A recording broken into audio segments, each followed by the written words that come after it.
Okay, hi everybody. Just after today's lesson, I wanted to just make this video about acid plus a base going to a salt plus water, just to give an alternative way of understanding it. So, as we had on the board, we know that an acid plus a base forms a salt and water.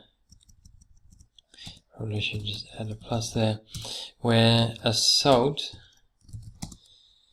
is an ionic compound. So a salt is just simply an ionic compound, so that's where you have two oppositely charged ions and they attract due to electrostatic attraction and form an ionic compound. So that's all a salt is. So let's just have a look at a quick example. So one of the more basic ones is hydrochloric acid, so HCl plus sodium hydroxide, NaOH.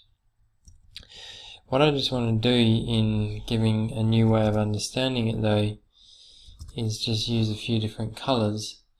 So if I just go to red, so you'll understand this better in a moment why I'm changing it, and red, which doesn't want to change. So if we go HCl plus NaOH, and then let's try it this way, so we change those two to H, and that should just be an N there obviously. So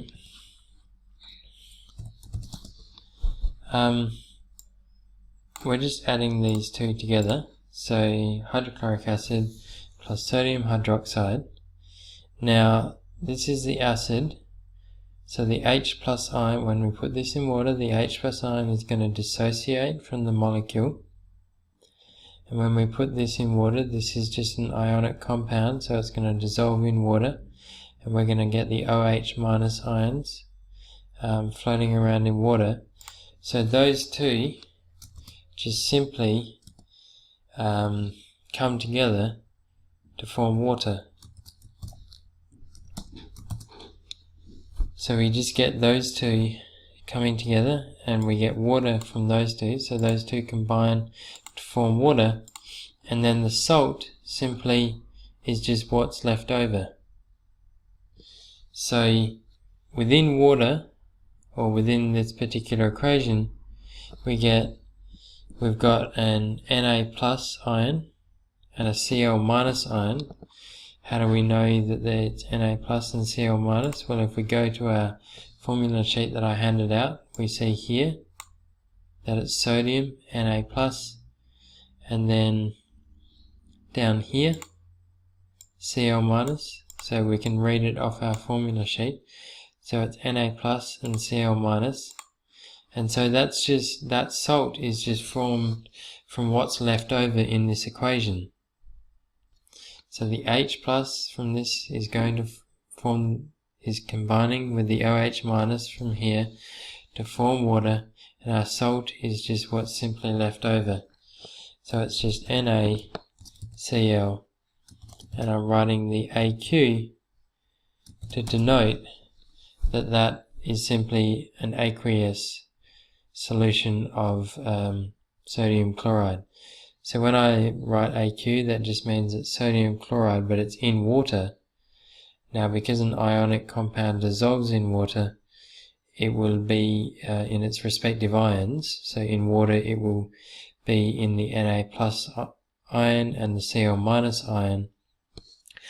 But if we were to boil that water off, then we would see that salt was left behind. So that's just one example. Another example that I want to do is H2SO4, so sulfuric acid, plus magnesium oxide. So again, in this case, from the acid, our H2, or our H plus ions, which are going to dissociate from the rest of the molecule, when we add it to water, and the oxide ion, so the O2 minus ion, are going to go together to form water. So again, we've got a similar thing. We've got two H plus ions and an oxygen ion combining to form water, and then the salt again is just simply what's left over. And so what's left over? Well, it's this magnesium ion, so Mg2 plus, and it's this sulfate ion. So if we just have a look, we know that the magnesium ion, Mg2 plus, is shown here, and then we look down here and we see the sulfate ion shown here. So we know that the SO4 from this molecule here is going to stay together as an ion, and we know that the magnesium is going to form a 2 plus ion, and so that's just going to cause, or create rather, magnesium sulfate, MgSO4.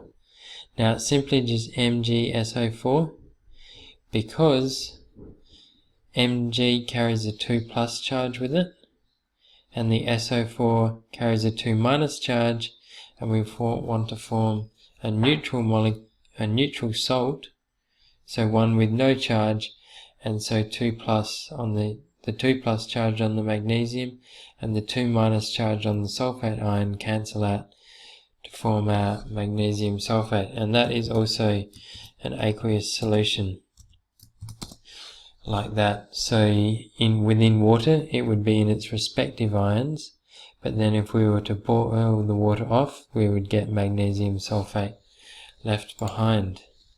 So I just want to do one more example, and that should be it. So if we have HNO3 plus MgOH, or rather OH2, then if I highlight this one, I'll make it red, and then do the same for that as well. Then we know that we're going to get water from the H plus ion here and the OH minus ions there, so we know we're going to get water. So that's just H2O, and that's formed from the H plus and the OH minus ions. And then the salt is just simply what's left behind. So we know we have a magnesium ion and an NO3 minus ion. So we look to our sheet, magnesium is 2 plus. And if we look down here, we observe the nitrate ion here, NO3 minus. So again, we want the charges to balance out. So magnesium has a 2 positive charge, or a 2 plus charge, and the NO3 ion has a 1 minus charge. So we're going to need 2 NO3 minus ions, so 2 nitrate ions with a single charge to balance out the 2 positive charges on the magnesium. And so we're going to write that as magnesium nitrate, MgNO3 2. It's very important that you put the brackets in to show that we have 2 nitrate ions here. So, and again, that's going to be the same thing in water, so that in an aqueous solution, that's going to be within its respective ions, Mg2 plus, NO3 2 minus, but then if we boiled the water off, we would get magnesium nitrate as an ionic solid. Okay, so we just have to balance this. So we've got, so if we look at balancing it, well, we've got 2 hydrogens and 1 oxygen on this side. We've also got another hydrogen there, so we have 3 hydrogens and 1 oxygen. So I'm going to put, to balance this, if we put a 2 on this side, so we have 2 water molecules, then we're going to have 4 hydrogens, and so we've got 2 hydrogens from there, and I'm going to put another 2 there to make that 2 hydrogens there. So then that gives us 4 hydrogens. Now we have 1 magnesium here and 2 nitrate ions there, because I've added 2 out to the front of this whole molecule. So that's going to form our 2 nitrate ions there. And then we have two oxygens here, and we have 2 oxygens there because we have 2 water molecules, and so this is now balanced. So this sheet's going to go on Moodle, and I'm going to put 5 questions that I want you to fill out. So I'm going to give you, well, basically all I need you to do is just complete the equation. So you're going to have the 2 reactants, and I want you to write the 2 products in this form, and then I want you to balance it, and I'll be checking that homework on Friday. Okay, so I hope that helps, and I'll see how you go on Friday.